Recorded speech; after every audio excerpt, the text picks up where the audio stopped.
Hello, great മീഡിയസിലേക്ക് സ്വാഗതം. കളങ്കാവിലിറങ്ങാൻ ഇനിയും 19 ദിനങ്ങൾ മാത്രം ബാക്കി നിൽക്കുകയാണ്. മലയാള സിനിമയുടെ മറ്റൊരു ചരിത്ര നിമിഷം തീർക്കും ഈ ഒരു ചിത്രം എന്നുള്ളതിന് സംശയങ്ങളൊന്നുമില്ല. കാരണം ഇതിലെ നടൻ്റെ പേര് മമ്മൂട്ടി എന്നുള്ളതാണ്.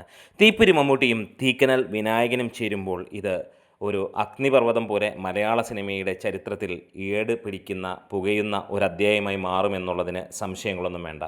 കാലത്തിനൊപ്പം സഞ്ചരിക്കുന്ന അയാളുടെ കളി അത് തന്നെയാണ് നമ്മൾ കാണാൻ പോകുന്നത്. അയാളുടെ പേർ മമ്മൂട്ടി എന്നുള്ളത് തന്നെയാണ്.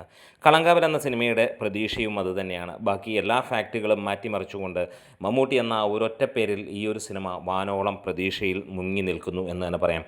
ഒരുപാട് നാളുകളായി ഈ ഒരു സിനിമ ഇറങ്ങാൻ വേണ്ടി കാത്തിരിക്കുന്നു. ഇതിൻ്റെ ഫൈനൽ ഡബ്ബിങ്ങും കാര്യങ്ങളുമൊക്കെ ഈ അടുത്തിടെയാണ് മമ്മൂക്ക തിരിച്ചെത്തിയപ്പോഴാണ് സംഭവിച്ചിട്ടുള്ളത്.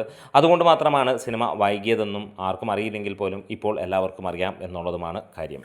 എന്താണേലും ഈ ഒരു സിനിമ വരുമ്പോൾ ഒരു കാര്യം ഉറപ്പിക്കാം, ഇത് ഒരു ഒന്നൊന്നര സംഭവം തന്നെയായിരിക്കാം. പലർക്കും പല കഥകൾ ഇന്ന് മെനയാൻ ഉണ്ടാവും. പക്ഷേ ഇവിടെ ഒരു കാര്യം പറയാം, ഇത് ഒരു കൊടൂര കുറ്റവാളിയുടെ കഥ തന്നെയാണ്. നമ്മൾ ഇവിടെ കാണാൻ പോകുന്നത് മമ്മൂട്ടിയുടെ പീക്ക് ലെവൽ അഭിനയങ്ങളിലൊന്ന് തന്നെയായിരിക്കാം. അതായത് കഴിഞ്ഞ വർഷം വരെ അല്ലെങ്കിൽ ഈ ഒരു നിമിഷം വരെ നമ്മൾ കണ്ട മമ്മൂട്ടിയുടെ ഏറ്റവും മികച്ച ചിത്രമായി നമ്മൾ ഓരോരുത്തരും വിലയിരുത്തുന്നത് വേറെ ഒന്നുമല്ല, ഭ്രമയുഗം എന്ന ചിത്രം തന്നെയാണ്. അതായത് മമ്മൂട്ടി ചെയ്ത അവസാന അല്ലെങ്കിൽ ലാസ്റ്റ് സിനിമകളിലുള്ള ഒന്നാണത്. ഇനിയും മമ്മൂട്ടിയുടെ മികച്ച സിനിമ എന്ന് നമ്മൾ ഇനിയും പറയാൻ പോകുന്നത് കളങ്കാവലായിരിക്കും എന്നുള്ളത് സംശയങ്ങളൊന്നും വേണ്ട. കാരണം അത്രത്തോളം തേച്ച് മിനുക്കി അതിഗംഭീരമായിട്ട് പോകുന്ന ഒരു വ്യക്തി എന്ന് തന്നെ പറയാം. അഭിനയിക്കാൻ അത്ര വലിയ നടനും ഒന്നും ആയിരുന്നില്ല. സാധാരണക്കാരൻ, നമ്മളെപ്പോലെ, ഞാൻ ഈ കാണുന്ന നിങ്ങളെയും എന്നെയും ഒക്കെ പോലെയുള്ള ഒരു വ്യക്തി മാത്രം. അവിടെ നിന്ന് അഭിനയത്തിൻ്റെ ജന്മസിദ്ധമായ കഴിവുകളൊന്നുമില്ലാതെ അഭിനയമെന്ന ആ ഒരൊറ്റ മോഹം, ഇന്ന് പോകുന്ന നമ്മളെപ്പോലെയൊക്കെയുള്ള ഒരുപാട് ചെറുപ്പക്കാരുടെ സിനിമാ മോഹം, അതേപോലെ മോഹവുമായി പോയ ആൾ മമ്മൂട്ടി. പക്ഷേ ഇന്ന് എത്തി നിൽക്കുന്നത് മലയാള സിനിമയുടെ ഏറ്റവും ഉയർന്ന നിലയിൽ ആണ് എന്ന രാജാവായി തന്നെ നിലനിൽക്കുന്നു.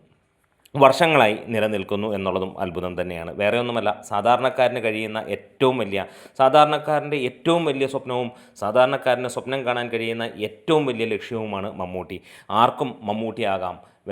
ഒരാൾക്കും മമ്മൂട്ടിയാകാൻ കഴിയില്ല എന്ന് പറയാൻ കഴിയില്ല. കാരണം അതേപോലെയുള്ള പ്രയത്നം മാത്രം മതി എന്നുള്ളത് തെളിയിച്ചു തന്ന വ്യക്തിയാണ് മമ്മൂട്ടി എന്ന് തന്നെ പറയാം.